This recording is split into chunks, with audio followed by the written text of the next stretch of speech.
The views and opinions expressed on any program are those of the producers and/or the persons appearing on the program and do not necessarily reflect the views and opinions of FRCMedia, Bristol Community College, or the City of Fall River. This week on FRCmedia News, the Southeastern Regional Transit Authority is seeking input on route changes in Fall River and other services. The State Senate holds a regional hearing on health care that includes the fate of Stewart Health and St. Anne's Hospital. And Polish food lovers can partake in the latest food sale at Blessed Trinity Parish. All this and more coming up.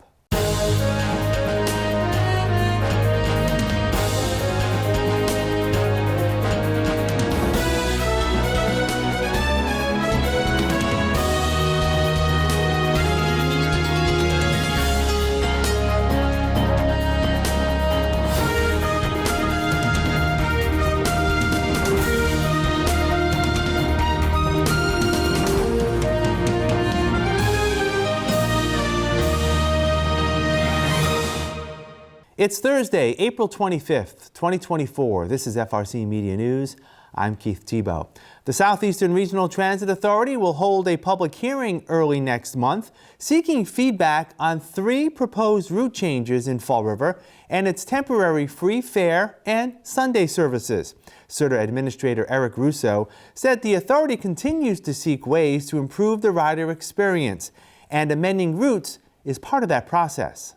We actually did a comprehensive operational analysis for both cities through most of last year, and we made some changes in Fall River back in the summer, and then in New Bedford in the fall.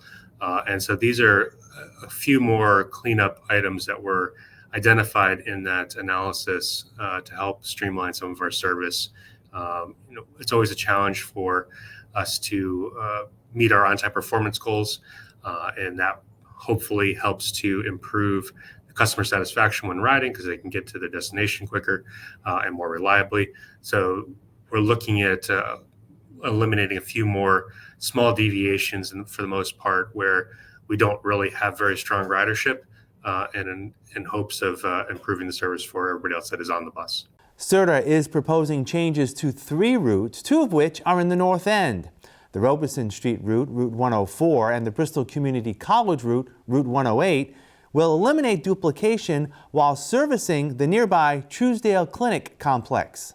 For that route, we're just trying to streamline the service. There's a small deviation that takes you down President's Ave, so we're looking to move away from that deviation and just continue straight on Robeson Street. The 108 goes on New Boston Road up to Eastern Avenue and through the traffic circle to then loop back around to Bristol Community College.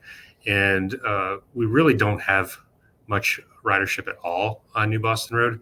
So this is a really good opportunity to bring the 108 up Robeson and continue to President's Ave and then to Ellsbury Street so that we can have the bus service where really the people are. And we'll have a more reliable connection to Truesdale. The third change being undertaken will be the Stafford Road route, Route 105. We've been going to the casino in Tiverton a couple of times a day. And again, we have really no ridership there at all. So rather than inconvenience to passengers that are just riding around, we're proposing to eliminate that deviation. And then also we have very light ridership to Seabra. So we're going to continue to serve Seabra, but we're looking to no longer go into the parking lot so that we can speed up our travel time once again. Thanks to money appropriated by the state legislature, SRTA customers have been able to ride free of charge since January. The complimentary service, slated to end on June 30th, has been popular, but with an uncertain future. We have seen an increase in ridership. Our average daily weekday ridership is around 10,000 passengers per day right now. We were typically around 8,500 to occasionally 9,000 passengers a day. So we are seeing a pretty good increase there. And it's certainly great for our customers and the communities and the businesses that we serve. It allows for people to travel much more, and that's fantastic. But right now, reading the tea leaves, it doesn't seem like there's going to be sufficient funding for that to continue for SRTA into the next fiscal year. That's certainly not decided yet, but I don't see that as a potential right at the moment. We hope that we'll be able to once again do the Tri-Transit promotion in the holiday time at the end of calendar 24 between Thanksgiving and New Year's. Early this year, SRTA launched a pilot project reintroducing Sunday service. That project has also been well received. We're able to start that pilot on January 28th, and we started off providing around 2,500 trips a day. And this past Sunday, we actually provided almost 3,500 trips for the day. And to give a comparison, we typically were seeing around 4,000 trips a day being taken on Saturdays last fiscal year. So we're seeing nearly the same ridership that we used to see on Saturdays. So it seems that people are really adapting to it quickly. The first day of service, I had the opportunity to go out and see people come in on the North Main bus who had been working at the second shift or the overnight shift at Amazon.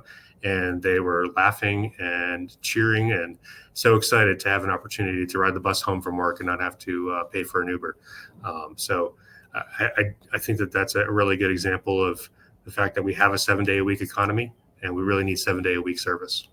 The Sunday Service Project is also slated to end on June 30th with continuation contingent on funding. SRTA is also contemplating reducing the number of bus stops and improving wayfinding and information for riders. We do have nearly 1,200 bus stops out there in our service area.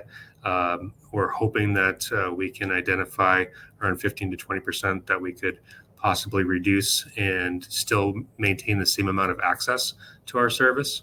One of the big challenges, again, that I mentioned was our on-time performance. If we're able to reduce some of the stops on each bus route, that can speed up the throughput for the bus and allow passengers to have faster travel times. So it doesn't take quite as long to get from the beginning of the line to the end of the line. In the meantime, we are hoping to update our bus stop signs that have to provide real-time information, tell you what bus you could expect to see at that bus stop, and also provide a QR code that will allow you to access the next arriving bus so that you know how long you have to wait to be able to ride. The public hearing will be held this coming Wednesday, May 1st at 3 p.m. at the Fall River Terminal at 118 4th Street. Riders can also submit written comments to info@srtabus.com with the deadline of May 20th. The City Council this week gave approval of the city's Community Development Agency to file its 5-year action plan with the federal government. The CDA is slated to receive upwards of $4 million next year from the U.S. Department of Housing and Urban Development to assist residents in securing affordable housing. During his presentation before the council, CDA Director Michael Dion provided an update on the city's homeless population. He said Fall River fares better than other communities across the Commonwealth in the number of those homeless and those providing services to them. The rents out there are not cheaper anymore. The deal of $850, $900, $1,000. If you go look, the rents are $14, $15, $18, and they're going up quite considerably, really quickly. So we're seeing more homeless than what we've seen in the past. But each homeless individual has their own set of circumstances. So my thing is to deal with people on a one-on-one basis to try to make their lives. You'll always have the people that are homeless that don't want assistance. I mean, we have a lot of people who refuse to go to the First Step Inn.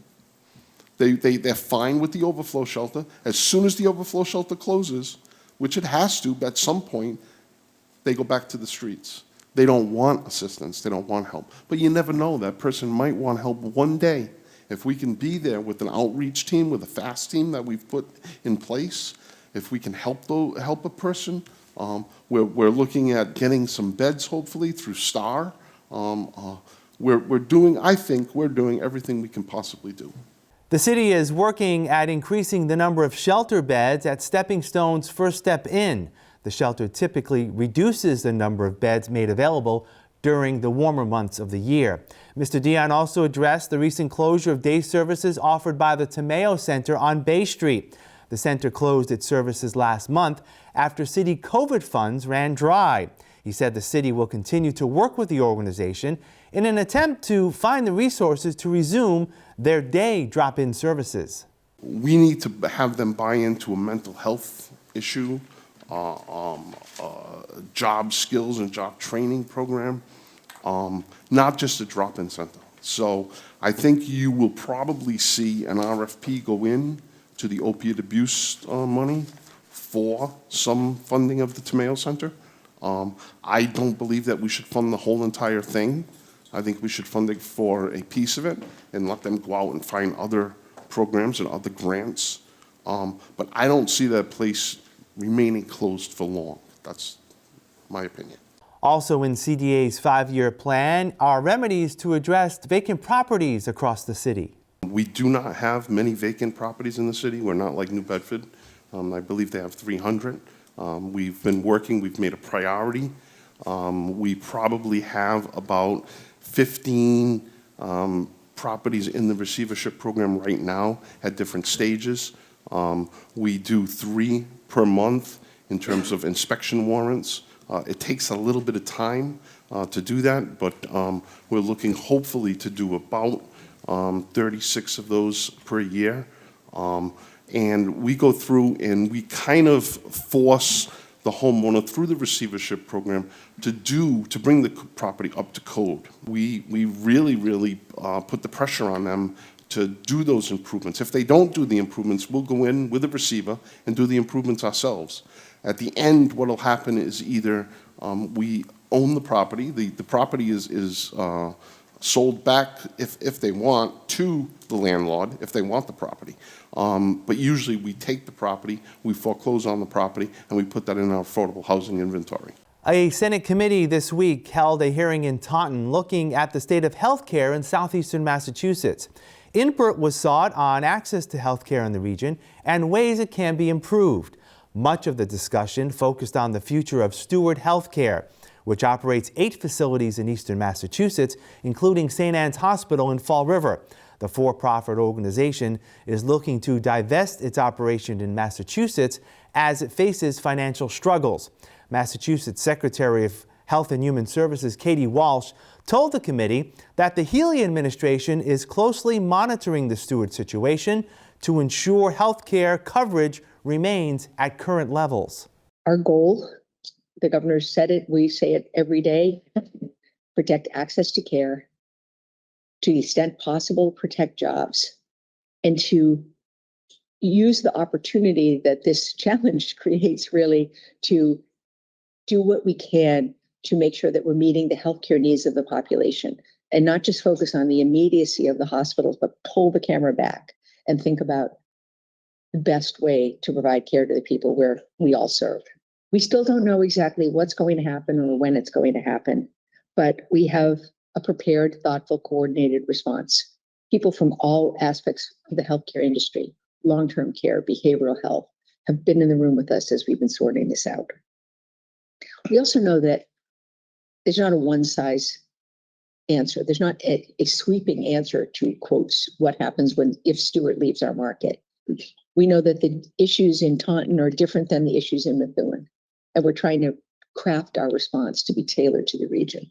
During the hearing, it was noted that the South Coast lags behind the rest of the state when it comes to access to affordable health care and staffing on a per capita basis.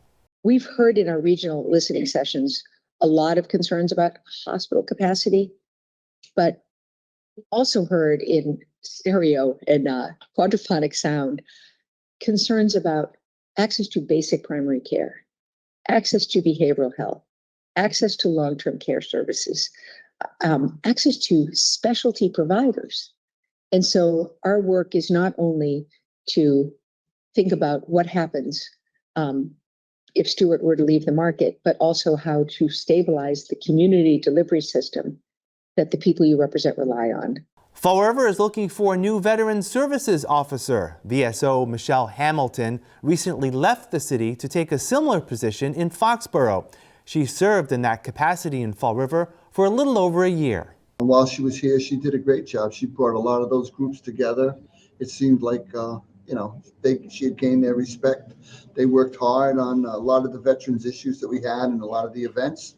And she brought a great amount of energy to the position. So we'll miss her. We wish her well. And we've already got some applicants in that are very strong resumes. There's a little panel we're putting together to start to screen those applications to see what's out there. And hopefully we find someone that does the same kind of job that Michelle did and with the same amount of enthusiasm. As the city looks for Ms. Hamilton's replacement, Mayor Coogan says the time may be right for the city to look at a more competitive wage for the next VSO. There is some talk about moving it to a for-contract position, which takes it out of the ordinance, the cap on it. I think that's something we'd like to do with a number of jobs. I had talked to Seth about that, taking the ones out that we think would make us more competitive to get a better quality candidate. Obviously, when she came, she was under the ordinance restrictions. She had never been a VSO before, so we brought her in at a salary that we thought was fair at the time. But there is such a shortage of those people around the state that when she got all of her certifications and got herself to a position, a better opportunity came along and off she went. The mayor this week also gave us an update on the status of the Bank Street Armory. Late last year, the city council decided not to sell the historic building to a local developer who was looking to convert the structure into a mix of market rate and affordable housing. This council instead continues to look for ways for the city to continue to use the building. Mayor Coogan has had conversations with members of the Historical Commission and Preservation Society on ways to secure the $10 to $12 million needed to restore the armory, thus far with little success. Where does the money come from? So we asked them to identify some spots where we could find this money. We have not heard anything yet. We explained that yesterday to Jason. He was going to talk to the city grant writer, but there's been no money identified that can help the armory in its present situation. We did have some money left over that has allowed us, if you notice, if you go by where the bricks were falling on the side and the window was out, we've replaced those things. So we are buttoning up the building, but that's where we stand right now until we find out where the funding is coming from. Because as you said, it's a significant amount of money. So we did button it up. We'll go forward. If it needs something else, we'll address it. But we're going to see what the public or what the Historical Commission come up with for sources to fund the repairs of that building. We'll be back with more FRC Media News after this.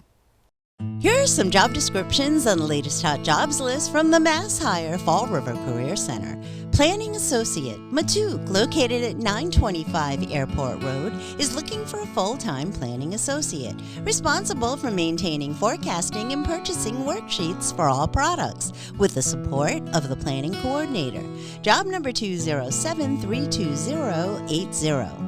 Divorce and Custody Associate Attorney, Farias Family Law PC, located at 277 Bedford Street, seeks a full-time, mostly remote, divorce and custody associate attorney, responsible for analyzing cases and creating a comprehensive plan at the outset of the case, focusing on the client's goals. Job number 207-371-74. Warehouse Associate, Rhode Island Novelty, located at 350 Commerce Drive, is seeking a full-time warehouse associate to work with pickers, packers, assembly associates, and loaders in the warehouse. Job number 207-397-36. Direct Care Professional, People Incorporated, located at 4 South Main Street, is looking for a full or part-time direct care professional. For more information, call 508-679-5233. Cipla, located at 927 Current Road, has an immediate need for the following full and part-time positions. Production Planner, job number 207-40069. Manufacturing Operator, job number 207-32453. For more information about these or other positions, visit Mass Hire JobQuest at jobquest.dcs.eol.mass.gov or call the Mass Hire Fall River Career Center at 508-730-5000. My name is David Perry. I'm the president of the Greater Fall River Food Pantry. And what we do here is we provide food to clients that are in need. We're always trying to get more people involved in what we're doing, and we're trying to concentrate on youth. And it's all about helping people, and that's what we should all be doing, is helping someone. So it's a great opportunity for them to, come down here and give us a couple of hours a week. It's not long, it's 2 hours a day. And once they start volunteering, it's like a family, it really is. So getting these younger people involved, it's just great. It's great to see. It's great to have younger generations seeing what's going on in the real world, as we call it, and helping out. I've gotten a new outlook on the community. I've been able to see all sides, helped me learn just a lot about Fall River as a whole. We like to get students in from 14 years of age and older. It's not about the Greater Fall River Community Food Pantry. It's about what the Greater Fall River Community Food Pantry does as an outreach. We want to reach out to the community. Most schools require that the students put in volunteer hours. We're a perfect example of receiving those students, and that way they get their hours accredited, and it gives them a good learning experience. Volunteering here made you feel good, felt like you were helping out the community, and also it really helped me out with making my application stand out with having volunteer hours on them. Like when I'm applying for jobs, I've been on the hunt right now, and I've done a lot more interviews since I did charity work here. Makes you really stand out, and also just feels good helping out the community. I love hearing other people's lives, how other people live, other people's families. It's interesting, and I really like to do this work. Come down and see what it's like. Come down and take an opportunity to help someone else. Come and see what's really happening in the world out there. Welcome back. There were fewer people unemployed in Fall River for March than there were in February. The unemployment rate in Fall River in March is 6.3%, down from 6.7% in February. The city's unemployment rate in March of 2023 was 7.4%. Jobless rates were down across the board in Fall River's suburbs and eastern Massachusetts gateway cities. The state's unemployment rate for March was unchanged from February, sitting at 2.9%. The biannual Polish food sale at Blessed Trinity Parish takes place in a week, and as always, there's quite the variety of ethnic delicacies available. In the spring, we have our pierogi that we make in our gołąbki, and we have some babka breads available. So today we're doing pierogi prep. We'll be making them this weekend. Next week, our gołąbki for our Polish food sale, Saturday, May 4th from 9 to 1. You can pre-order calling the parish at 508-672-4854, and Facebook, Blessed Trinity, PNCC, instant message us that way, and there's an email there as well. We have a lot of people that really look forward to it, and they order several dozen every time that we make them, and which is great. They get some great food, and they help us do the work that we are called to do in the community to make our Greater Fall River community a better place to live. We're blessed here. We have a great group of dedicated parishioners who work very hard, and we'll be here till about 2-3 this afternoon doing the prep and then making our pierogi over the weekend, and we have plenty of help, which is an absolute blessing. The proceeds of the food sale go directly into the parish's outreach of faith to the Greater Fall River community. Keeps the doors open for the different things we do here. Father Kelly Neighborhood Watch meets here. We have every Tuesday NA meeting. The Veterans Kitchen, Fall River Veterans Kitchen, has been here for months. They're now moving over to Liberal Club. We have Scouts on Wednesday night, grief support on Thursday. Do a bunch of different community things that allows us to open up our doors rent-free to those groups and to make a difference in the lives of others. We'll wrap up this edition of FRC Media News right after this.